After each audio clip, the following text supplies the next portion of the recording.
Umengameli we-ANC uMnumzane Cyril Ramaphosa wethule umqulu wenhlangano ngesonto eledlule esifundazweni sakwaZulu-Natal, kanti mbukeli bephefumula abahlaziyi bezepolitiki and opinion polls as well are predicting that the ANC might dip below 50% for the first time since the inception of democracy. Mbukeli uzokhumbula ukuthi neqembu le-IFP like lathula eyayo imanifesto la eMoses Mabhida Stadium. Iqembu leNkatha Freedom Party nalo ngenyanga ezayo lithi nalo lizothula owayo umqulu la eMabhida.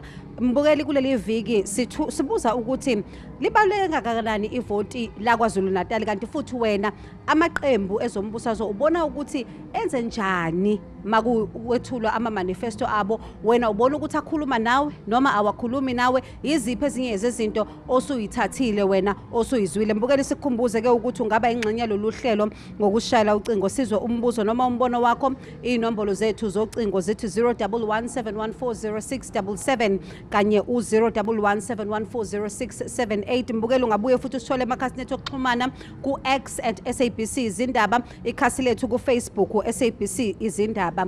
Ukuze kubelula ke mbukeli sicela uqale ngo#Asikhulume #SABC News bese ubhala umbuzo noma umbono wakho. Mbukeli i-ANC iyona ebusayo esifundazweni sakwaZulu-Natal ke sizwe ukuthi leli qembu lona lithi liniphathelene njengoba ukhetho luza. Ukuphendula imibuzo sinayo sikhuluma nenhloko yokhetho ku-ANC uMnumzane Mdumiseni Ntuli. Kodwa siyabonga kakhulu ngesikhathi sakho. Asibonge makhumalo, sibingelele kuwena, sibingelele nakubo bonke abalandeli uhlelo emakhaya. Umengameli usawuthulile kwakho umqulu. Yini wena oyithathile ozohamba nayo njengoba ukhetho luza? Kuningi lo mqulo lo khetho umbutho wesizwe uhenga kuma pillars awu6 esithi iwona njengoba singena nje kwi-Berkeley that will define our way from now to the election day. And I must say that let me just pick up 3 of these ones. The first one is that South Africans in their majority are concerned about the state of the economy and the capacity yomnotho yokuthi iabsorbe intsha yakithi enamakhono nengenawo amakhono. Uthi ke umongameli kufanele siqhubeke phambili nohlelo lethu lwe-industrialization, okusho ukuthi ke ufuna sizama ukwenza ngayo yonke indlela ukuthi noba intoni esinayo njengeningizimu Afrika asisebenze la ekhaya, sithi ukwehlisa ukukhipha izinto ziye ngaphandle. Mhlawumbe kwesibili nje engakubalula kube okugcina ukuthi uthi umengameli ngaphandle kokwakho umnotho asibuyisela abantu emsebenzini, so asakhi nje umnotho ongqiwa, but we are rebuilding an economy that must serve all South Africans. Kodwa umuntu angabuza kubukile uthi it's been 30 years, yini into enisho yona nokubona ukuthi bangaqhubeka banithemba? That is a genuine question because for somebody who has got it difficult today, that person might then say, I can't explain to me personally how has the past 30 years been of benefit to me. But iqiniso ukuthi lolu hambe sikulona makhumalo uhambo olude luyakude futhi ngoba sibhekene nesimo la khona sizama ukuxazulula ingxaki eqala ukuba khona eningizimu Afrika eminyakeni engamakhulu amathathu. Nathi ke kulolu hambo lethu ngoba ngifuna kube ngazi ukuthi we are always hiding behind the past. The fact of the matter is that this journey on its own is very complex because konke sikwenza yakudependile only on what we decide and what we have defined. We live in a world that is interconnected. If something is wrong with the economy of the biggest countries in the world, ikhondla kuba ne-impact nakwethu umnotho. Bese kwenza ukuthi ke mawubheka nje kusuka ngo-2008 kuze kube namhlanje umnotho wethu ubungenzi kahle. Ungenzi kwahle kwawo akukona ukuthi izathu zonke zingenxa yokuhluleka kwe-ANC ukubusa iningizimu Afrika. Ezinye zezathu were beyond our control because our economy, as I'm saying, is an economy that is dependent and is part of integrated to the world economy. And what happened in that world economy has a direct impact to us as South Africans. But one can say, Nani, you haven't made it easy because factional battles have also been laid bare. And abahlaziyayo bayasho ukuthi lokhu ukuthi kuphinde kwenze kube nzima ukuthi niliphathe kahle izwe. Makhumalo, Umbutho wesizwe iziba sikaMaminzela. Kusona uzofica yonke into. Uzofica ingwenya, ufike hippopotamus, you would find many things inside it. And some of them will go in there, not because they want to contribute in the struggle and the journey that we're pursuing. But ihlathi kubona lokucasha ukuze baqhubeke nokwenza izinto ezifeza inkanuko zabo. And in that way, there will always be moments where the movement, there is an attempt to divert the movement or to hijack the agenda of social transformation. Who's trying to do that? There are many people. Others have left the ANC now. And if you listen to their policy position, these policy positions have nothing to do with the advancement of social transformation in our country, including the Western Party, for instance, that has been joined by one of our own leaders. Uma ubheka kahle uyabona ukuthi abakhulumi ngokuthi suka kanjani la sikhona siyaphambili. Bakhuluma ngezinto ezishayisanayo nanomthetho sisekelo esuzabalazelile nongewona wethu njenge-ANC kodwa i-consensus yabantu baseningizimu Afrika. So those are the forces. When we say there are people who have been trying to divert us, we mean in such cases. Kodwa how much of a factor is it ke lenhlangano eseseyintsha i-MK party ngoba siyayibona eindaweni eziningi and sengena Paula nani ngayo kodwa niyithatha serious kangakanani? Look, for the ANC to lose one supporter is a fact. One supporter that decides to walk away from the ANC leaves us with questions that we've got to contend with. What is it that has made it easy for that person to leave the ANC? And what is it that we need to do to mitigate that reality in future? So we may not say ikhona into enkulu kangako engaba nomthelelo eza ne-MK party okhethweni njoba siyakhona. Kodwa singeke sikwenze ukubabukela phansi ngoba akekho umuntu ophikisana nathi noma isitha sethu esifundiswe ukuthi simbukele phansi. You don't undermine your opponent and you don't look down on your enemy. Instead, you prepare yourselves in such a way that on the day of the war, you are much more ahead of the enemy and your opponent. Kodwa manicabanga ukhona umonakalo okungukuthi leli qembu lingawenza. Angibona ukuthi ungaba mkhulu. Uzoba khona omncane phela ngoba abantu abahambile bekwabe ANC, bebevotela i-ANC. Kodwa into eyenzekayo njengoba ubona kule rally esikuyona namhlanje, kukhona abanye asebebuya bekade behlele emuva bengasondele kwa-ANC abathi siyabona kugangwa ngathi ukuze kube ithini esivikela i-ANC asibakhombise labo ukuthi nabe singekho ku-ANC ngoba silandela umuntu besikhona sithuli kodwa siyacasuka masibona kusuka umuntu ngaphakathi okufanele ngabulekelela i-ANC athathe inyathelo zokuphikisana ne-ANC. So what is likely to happen here is that we will lose some and regain others, and our task will be to find a way to keep those who are inside more warm and comfortable while we're making the home attractive to those who are outside. Kodwa ukugcwalisa i-stadium Kodide, one can argue that it doesn't translate into votes. Sure. And to get people back laba othi bafikile befuna ukuvikela iqembu nabo, it doesn't translate into votes. So how then do you plan as the ANC to make sure that lento enishoyo ukuthi niyababona bazama ukubuya nababona abanye bazama ukuvikela iqembu ukuthi they actually put their X next to the ANC? You know, Makumalo, we are running a campaign that is punctuated into different phases.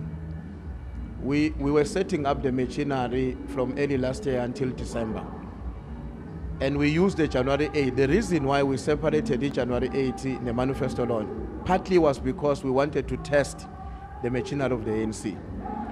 From Mpumalanga to KZN, as a head of elections, I'm more than confident that the machinery is shaping up to take us to where we're supposed to go. What is going to happen from here is that we're going to ensure now that our volunteers at each VD, South Africa has got 23,291 VDs. Our plan is that each VD kufanele ongenani ibe nabantu abawu-20 abasebenzela i-ANC. And funa labo bantu abawu-20 ongenani umuntu oyedwa kwi-VD azi abantu abawu-50 abangavotela i-ANC depending on the size of the VD.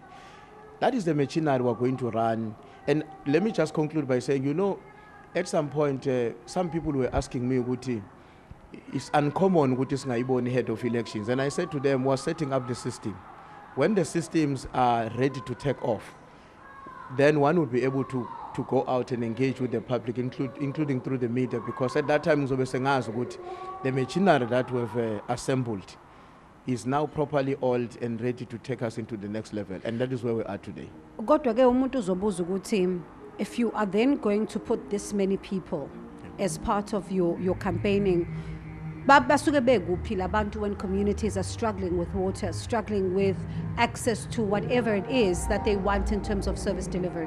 Look, basuke bekhona inkinga esinayo mhlambe ngafuna nje ukuthi ngiyichaze kancane yokuthi and lenkinga siyibonile embuthweni sakhuluma ngayo kuma conferences ambalwa edlule ukuthi sine some of our comrades esinawe embuthweni awalungiselelwe kahle ukubhekana nezimo ekufanele ngabe sibhekana nazo emphakathini. In a normal situation ibranch ye-ANC kufanele ukuthi umphakathi mawungekho happy kube iyona yokuqala abangqongqoza kuyona, iyona ingqongqozo ekhansela, ukhansela ingqongqozo emkhandlwini babuyise impendulo. Mawubona abantu bebhikisha sebengasezwa lutho akukona ukuthi kwenye inkathi abazi ukuthi inkinga ikephi, ukuthi abanikezwa i-hearing e-decent and the leadership ebuyela kubona izobaphendule bacacisele ukuthi lokho kungakalungiswa kwenza kanjani ukuthi sikulungise. We are trying to fix that. As we prepare for the elections, we are also rebuilding the organization in order to respond to those challenges. I know as head of election ukuthi because the movement is uneven, we may not succeed at the same time throughout the country. But I think post these elections, we are most likely to have a much more better organized African National Congress than we would have had before the elections. Kodwa siyabuya khona manje saye etolo. Mbukeli unganyakazi.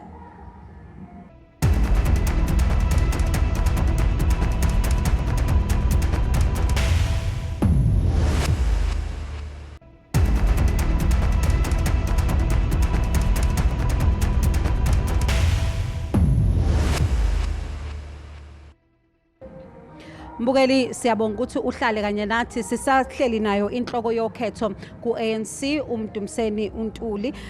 One of the things that you've touched on is around the branches.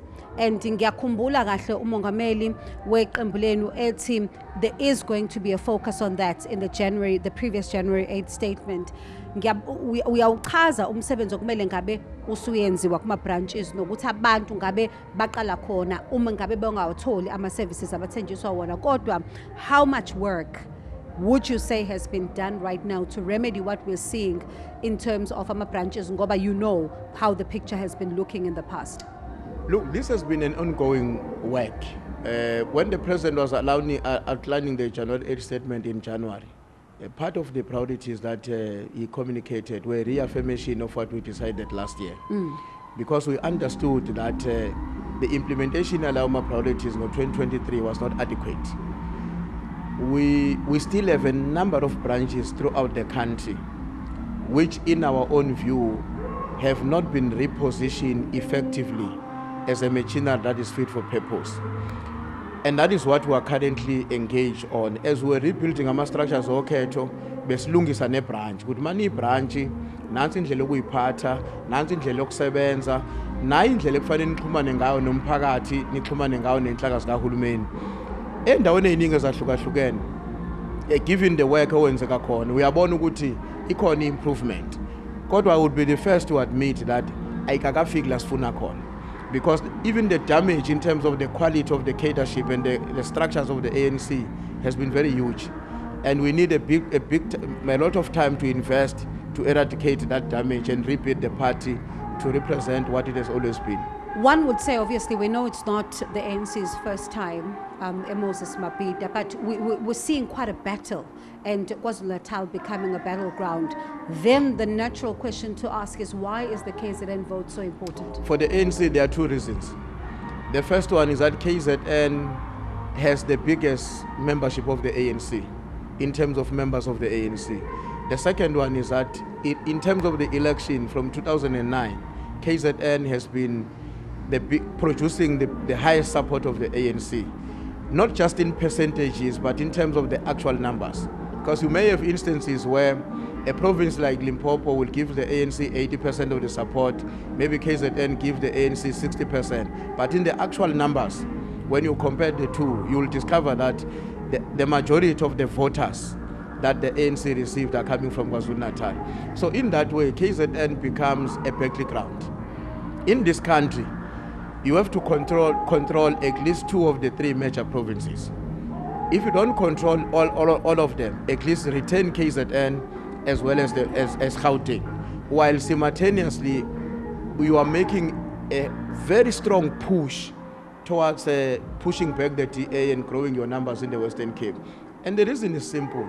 Abantu abaningi eNingizimu Afrika batholakala eGauteng, kulandelwe kwaZulu-Natal, kube Western Cape. Nangoko umnotho omkhulu Gauteng, KZN and the Western Cape. So without a control of those economic centers, you won't be able to succeed to implement your own programs. But do you think ukuthi nizokwazi ukubuya kwaZulu-Natal? No, siyabuya. Yabona i-ANC Makhumalo ifuna uyiphushele ekhoneni. Mawufuna ukuthi uyibone amandla ayo. Kodwa niphushelwane ekhoneni ningenza umsebenzi nenza izinto ngokukahle nje zisuka. Hayi ukuthi ngoba singawenza umsebenzi asiwenzisisi kahle ngoba nathi njoba ngisho sinabo abantu ababuthakathaka esibanika imisebenzi ngokubethemba ubona umuntu esesetohweni ukuthi lo msebenzi akawenzisisi ngendlela ekuyiyona.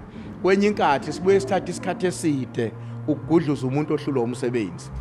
Kodwa ke once kwafika isikhathi la khona where we are pushed and confined into the corner, we have always demonstrated the ability to exit in a space that nobody would have expected us to exist from. In a way, everybody seems to be coalescing around a common view around the country, the political parties. The common view is to remove the ANC as opposed to placing before South Africans a new policy direction that can change the course in our country. That's why you have a moonshot evolving to call itself a multi-party charter, because the reason why they are coalescing, the primary objective is to remove the ANC.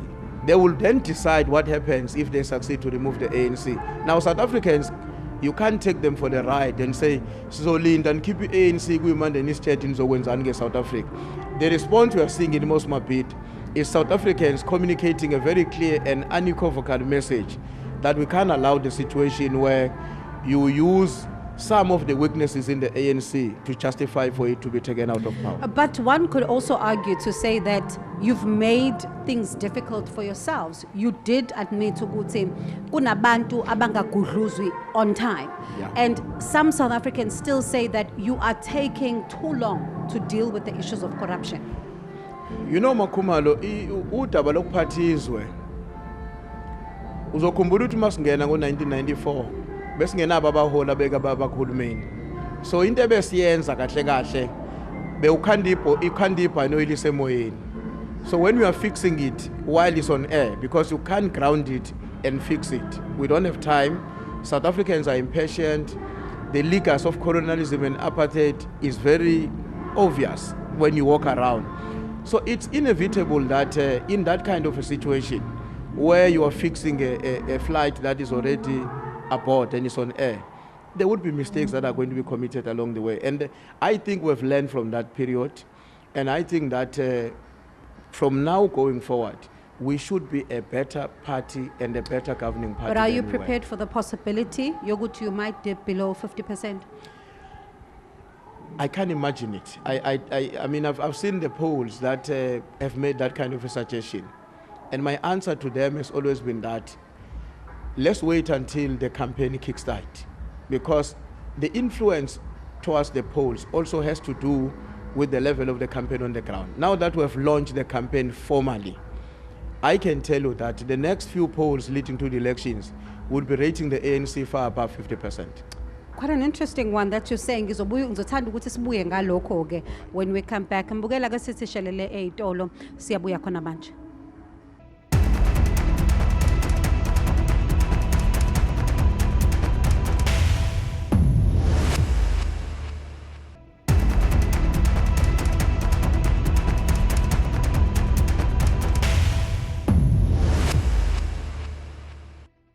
Mbukeli sesiphetha nje ake sizwe ukuthi iziphi izifundo inhlangano ye-ANC eseyifundile kule minyaka engamashumi 30 edlule, futhi kanti yini abayethembisa ukuthi bazoyenza kangcono njengoba sesibazwileke ukuthi yini into abakuthembisa yona. Kodwa mhlambe nawe lapho ekhaya ungasitshela ukuthi uyakuthemba lokho noma ukuthemba ikodide. Sesiphetha nje ake sibuye ngalokhu kokuthi njengoba uthi ama-polls azobonisa into ehlukile icampaign yenu uma seni kickstartile, mhlambe kangazi noma ungakwazi ukusihlebela ukuthi into eniyiplenayo?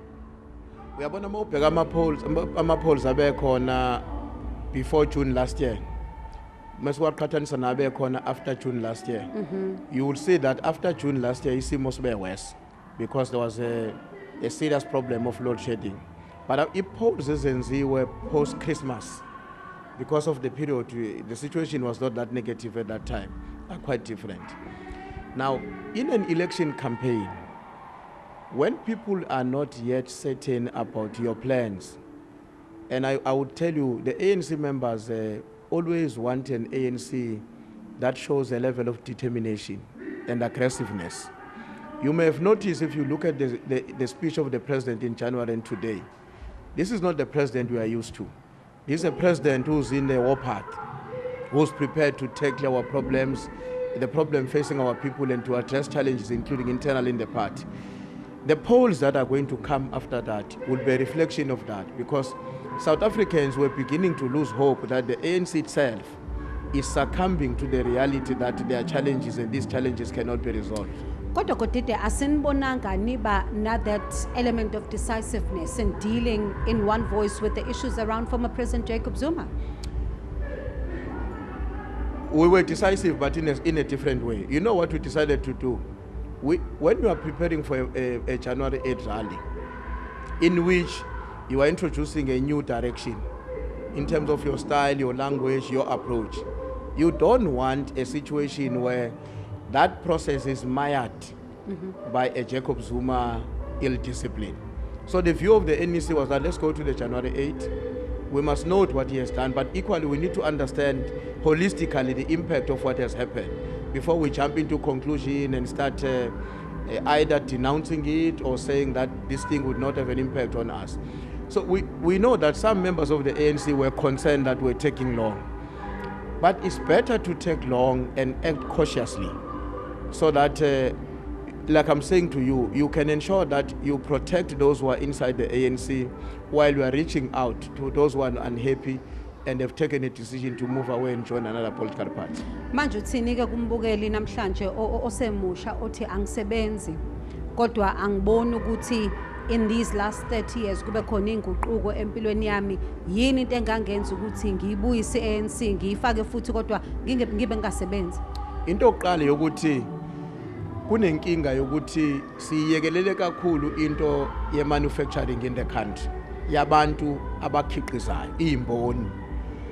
What the president is saying is that we need to introduce a particular tax regime ezo supporter industrialization, but equally yenza ukuthi umuntu ofuna ukuproduce iskipa eSouth Africa angakhokhi imali yentela efanayo nomuntu oproducer le mali. Kodwa kade kukhulunywa lokho kodide kade kukhulunywa ukuthi kufanele kuhlelelwe osomabhizinisi ukuthi bangakhokhi kakhulu, kade kukhulunywa lokho. Manje u30 years manje kodide abantu bayabuza ukuthi kanjani, yini into evimbayo ekutheni ni implement? Eningi zalezi imboni beyivele zikhona kulo 30 years ziqala ukuba nenkinga mhlambe 10-15 years ago, and mawuyibheka leyo nkinga iyahambisana nesimo somnotho. And ugovernment uma ezothi kumina nawe asizoyikhokha intela engaka masenza ukuthi nokuthi fanele kube ukuthi ke unayo ikhushina nayo yokuthi imali engeke siyikhokhe thina nawe ayizom-affecta yena emalini ayidingayo ukukhokhela abantu impesheni, ukufundisa izingane ema-university nokufundisa izingane ezikoleni. So ukukhompyutha kwama-priorities over the past 15 years ne-state se-economy resulted unfortunately ekuthenini ugovernment angakwazi ukuthatha ama-decision decisive ukusupporta i-manufacturing ne-industrialization including localization in terms of the production in our economy. So how do the viewers trust ukuthi ke lokho okukhulunyiwe it's not just promises but it can actually happen? I think beside the president outlining the priorities, there is also a detailed plan that the ANC is going to communicate on how those priorities are going to be implemented, including the phases, so that the society will not just stand on the sideline, but izoba iphathi yokubona ukuthi nithe nifuna ukulungisa umnotho, iziphi inyathelo enizoyithatha, and sizobona kanjani ukusuka ezinye zizofuna iqala ukubonakala zenzeka ukusuka manje kuyokhethweni. akufanele silinde kuzobe khona ukhetho oqala bese sithi sesiyalungisa. Fanele isimo abantu basibone sishintsha kancane kancane. By the time isifika okhethweni nomuntu obengesenaso isiqiniseko obengenasiqiniseko athi no sengiyabona kiwapi. Yebo akakafiki kumina. Kodwa khona la kiwa khona. Ngifuna nje ukuphetha ngelo ukuthi kulolu daba uyabona mawubheka ukwanda kwabantu abasebenzayo. In the first and the second quarter, if not the third quarter of last year, bekune improvement yokuqashwa kwabantu eSouth Africa. But ngoba i-deficit inkulu akusheshi kubonakala. Ngoba akakafiki kuyo yonke imizi enabantu ekufanele ngabe basemsebenzini baqashiwe. Kafushane nje mhlawumbe umuntu abuza ukuthi ubani ozoba iface ye campaign yeni la esifundazweni sakwaZulu-Natal. We haven't made that decision. At the moment, the primary phase of the campaign is President Cyril Ramaphosa. And I think at an appropriate time, the ANC will then decide, beside the president, is there any other province where we think asibe a candidate, that will be the face of the campaign. But for now, our view is that until we assess the progress and the pace of the campaign, President Ramaphosa remains the only one that is going to be. Thank you very much. Mbukeli, that was the ANC's head of election, Mdumiseni Ntuli. Akasithemba ukuthi ingxoxo yethu izoqhubeka emakhasini ethu okuxhumana okakhumalo kwaZwani nethimba le Asikhulume sithi nisale kahle.